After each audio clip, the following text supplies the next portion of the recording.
I prefer this over a tri-tip. Hello all, Clint here from Butcher Boy Meat Market. Continuing our kind of series on breaking down beef.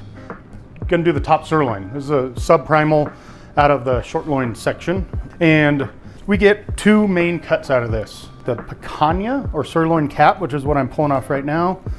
We've done a video about this before. One of my favorite cuts to do on the grill.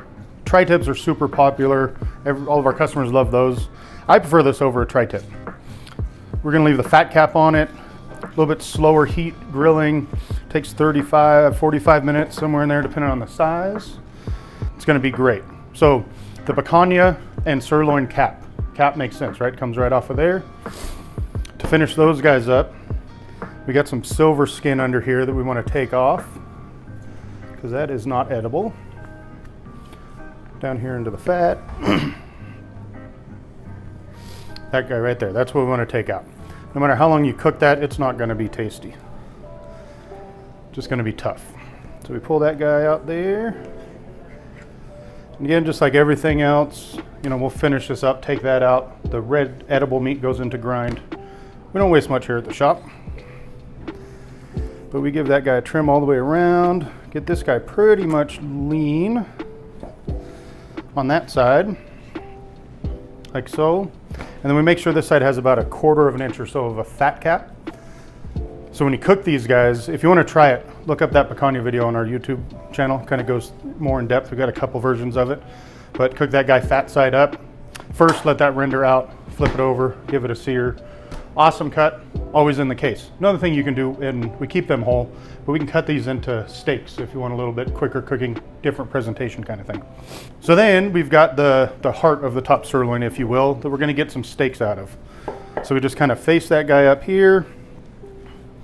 This nice bigger chunk's not good shape for a steak, it's not gonna cook well, but that's gonna go into our kebabs, our sautés, etc., marinated, ready to go stuff. The steaks we cut 1.5-inch-ish. Right there. Give those guys a trim. Again, we try to get rid of all the bits that aren't going to be super tasty on your steak. A little bit of fat is good for flavor. Too much isn't really fun to eat. So then we start getting those full cut sirloins there. And we'll get a couple of those guys, like so. Take this little, what was called the mouse muscle off, because there's just some sinew and such in there. Don't want that in the steak. We'll put that into some other product.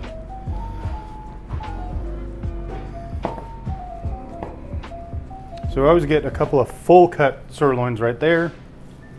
And then this last piece, we've got a big piece of gristle running through the middle. I'll show you here. That little line right there. Again, not something we want in a steak. So we're going to cut this into a couple of smaller ones. Get rid of that guy. Trim up that steak. And a lot of people will call this like a baseball cut top sirloin steak. So depending on what you're looking for, a little bit smaller portion. On the full cut top sirloins, I like serving these. You know, it's going to feed 2, 3, 4 people depending on how big eaters you got. Just cook that whole thing, then slice it up, serve it that way. We cut them a little bit thicker, so it's gonna be more conducive to a little bit slower cook, lower heat on the grill. Come out amazing. Again, always in the case, always options. Picanha, we can cut into culotte steaks, the full cut sirloins, the baseball sirloins, in the case ready to go. Thanks for watching.